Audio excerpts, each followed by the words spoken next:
स्नेहा जी, राधे राधे महाराज जी। महाराज जी, बिस्तर पर बैठकर हम नाम जप कर सकते हैं क्या? हाँ, जरूर कर सकते हैं। शौचालय में भी बैठकर कर सकते हैं। अपवित्र पवित्रो वा सर्वावस्थांगतोपि वह या स्मरेत पुंडरीकाक्षम सवायाभ्यंतरा शुचि। वो वाय और अभ्यंतर से परम पवित्र रहता है जो भगवान का नाम जप करता है। गुरुमंत्र नहीं जप सकते। जिस बिस्तर पर गृहस्थ धर्म का प्रयोग होता है उस बिस्तर पर गुरुमंत्र नहीं जप सकते, शौचालय में गुरुमंत्र नहीं जप सकते, अपवित्र दशा में गुरुमंत्र नहीं जप सकते। लेकिन नाम ऐसी दशा में भी नाम जपा जा सकता है, शौचालय में भी नाम जपा जा सकता है, उस बिस्तर पर भी बैठकर नाम जपा जा सकता है। कपिल जी, सिकंदराबाद। श्री हरिवंश महाराज जी, गोस्वामी तुलसीदास जी महाराज जी कहते हैं कि जा पर कृपा राम की हुई ता पर कृपा करें सब कोई। महाराज जी, लेकिन महाराज जी फिर भी देखा जाता है कि लोग पूर्व में भी और अभी भी भगवत प्राप्त महापुरुषों से भी द्वेष करने लग जाते हैं। महाराज जी, ऐसा इसका भाव या इसका रहस्य क्या है? देखो, द्वेष करना भी कृपा है हमारे लिए। आपकी दृष्टि में ऐसा लग सकता है कि अकृपा है, वो व्यक्ति उस भागवतिक पुरुष के ऊपर अकृपा कर रहा है जो द्वेष कर रहा है। लेकिन भागवतिक दृष्टि से देखो तो कृपा कर रहा है। वो द्वेष करके जब प्रतिकूलता और अपमान करेगा तो उसको अपनी स्थिति का अनुभव होता है। जब हृदय शांत और निर्विकार होता है तो वो उसकी स्थिति का अनुभव कराने में, स्थिति को परिपक्व करने में सहयोगी हुआ तो कृपा हुई कि नहीं हुई? मान लो आप अपमान करते हैं और हमारी मुस्कुराहट ज्यों की त्यों रहती है, हमारे हृदय में कोई हलचल नहीं होती, तो आप हमारी स्थिति का बोध कराने वाले हुए ना, तो आप कृपा की ना हमें हमारे ऊपर, इसलिए अकृपा है नहीं। सब पर भगवान की जो कृपा है वो सब तरह से आती है। भगवान की कृपा अनुकूलता में भी है और प्रतिकूलता में भी है, सम्मान में भी है, अपमान में भी है, आदर निरादर, निंदा स्तुति, सब में भगवान की कृपा को जो देखता है वही वास्तविक देखता है। जो ऐसा नहीं देखता अभी उसकी दृष्टि ठीक नहीं है। समझ पा रहे हैं? एक शिष्य जो उनसे समर्पित है उसका क्या कर्तव्य है? अगर कोई उनके गुरु की निंदा करता है तो कान में अंगुली डाल के चल देना चाहिए, क्योंकि संसार की अलग अलग दृष्टि है। तो वो अपनी दृष्टि में है, लेकिन हम देख रहे हैं हमारे भगवान इस रूप में भी हैं, हमारे भगवान इस रूप में हैं। तो निंदा और प्रशंसा ये सबकी होती रहती है, भगवान से लेकर के भगवत भक्तों से लेकर सबकी। तो उनमें से जिनकी दैवी बुद्धि होती है वो तो श्रद्धा करते हैं, और जो आसुरी बुद्धि के लोग होते हैं वो अपने आप द्वेष करते हैं संतों से। वो बुराइयां ढूंढ करके बुराइयों का वर्णन करते हैं, अपनी मानसिकता की बुराइयां। तो हमारे जैसे गुरुदेव की कोई निंदा करे तो संत शंभु श्री पद अपवादा, कही सुनी तहाँ असमर्यादा, काटी जीभ तासु जो बसाई, श्रवण मूंदी न त चले पराई। तो हमको दूसरा पक्ष अच्छा लगता है, तो कान मूंदी न तो चले पाए, श्रवण मूंदी न तो चले, कान में अंगुली डाले राधा राधा, वहां से चल दे, खत्म।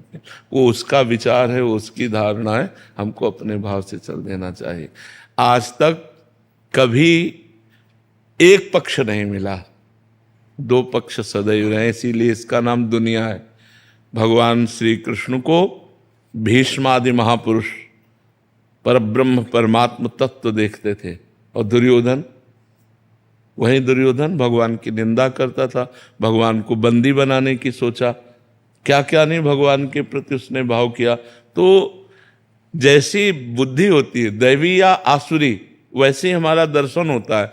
जो आसुरी पुरुष आसुरी वृत्ति के हैं वे संतों का अपमान करेंगे, वे निंदा करेंगे, अवहेलना करेंगे। जो दैवी संपदा वाले हैं वे सम्मान करेंगे, आदर करेंगे, भगवान के समान उन्हें पूज्य मानेंगे। तो हमको जानना है कि आसुरी वृत्ति का है, ऐसा मानकर छोड़ देते हैं। जैसे पागल आदमी गाली दे तो हम उस पर ध्यान नहीं देते, ऐसे कोई गुरु की निंदा करे, संत की निंदा करे, हम उसकी बातों पर ध्यान नहीं देते, चल देते हैं। बातुल भूत विवश मतवारे, ते नहीं बोले ही बचन विचारे, तिनकर कहा सुनी नहीं काना। जो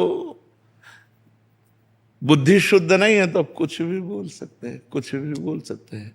तो इसलिए हमको उनकी बातें नहीं सुननी चाहिए, वहां से चल देना चाहिए, न क्रोध करना चाहिए, न जवाब देना चाहिए। उत्तम बातें का बहुत सारे चरित्र आपके श्रीमुख से सुने हैं, तो भक्तों के चरित्र में बहुत बड़ी बड़ी प्रतिकूलताएं आती हैं, एक अन्य सामान्य जीव से बहुत बड़े स्तर की। तुलसीदास जी महाराज जी हों, मीरा जी महाराज हों, नामदेव जी, सुखुबाई, मतलब वो एक वैसे सच्ची बात समझो, ये प्रतिकूलता करने वाले डंडे हैं और इनके ऊपर फहराता है भक्तों का झंडा।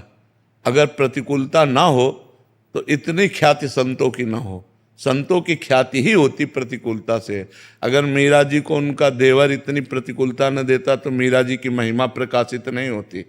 हिरण्यकश्यप प्रहलाद जी को इतना कष्ट न देता तो महान भक्तराज प्रहलाद की इतनी महिमा प्रकाशित ना होती। तो थोड़ी देर के लिए हमें दिखाई देता है कि ये भक्त को नीचा दिखा रहे हैं, लेकिन सही बात मानो तो भक्त को ऊंचा फहराने वाले वही लोग होते हैं जो उनकी कड़ी निंदा करते हैं, उनका कड़ा विरोध करते हैं, वही प्रकाशित कर देते हैं। ये भी भगवत प्रेरित होते हैं। नहीं तो किसकी सामर्थ्य है सीम की चाप सके को तासु, बड़ रखवार रमापति जासु। भगवान के दास का कोई बाल बांका भी कर सके, किसकी ताकत है? एक तरफ भगवान भक्ति की रक्षा का कवच बनते हैं और दूसरी तरफ दुष्ट को पावर देते हैं कि गाली दो, निंदा करो, उन्हीं का बल है, नहीं तो किसकी सामर्थ्य है?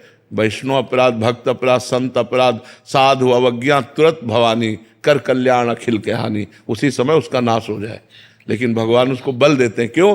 भक्ति की महिमा प्रकाशित करने के लिए, कि मेरे भक्त में इतनी सामर्थ्य होती है। ये तभी समझ में आता है जब कोई विरोधी विरोध करता है। फिर उसके ही अंत में देखा जाता है कि महाराज जी जो विरोध कर रहा है वो उसका भी पतन हो जाता है महाराज जी। हाँ, क्योंकि विरोध करने से थोड़ा लंबा समय लगता है। हाँ, नाश तो बिल्कुल बिल्कुल सर।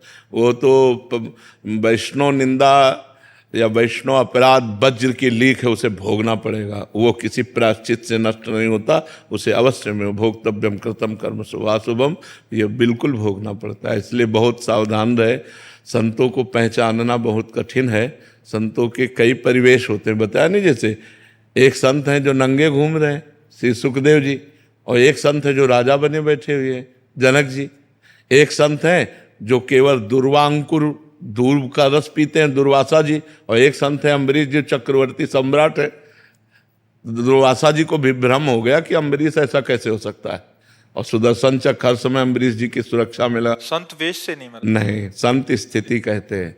वेश मात्र में तो भुलावा भी हो सकता है, छलावा भी हो सकता है, लेकिन संत स्थिति होती है। अगर बिल्कुल बिल्कुल वो पैंट शर्ट में भी है और स्थिति है तो वो संत है।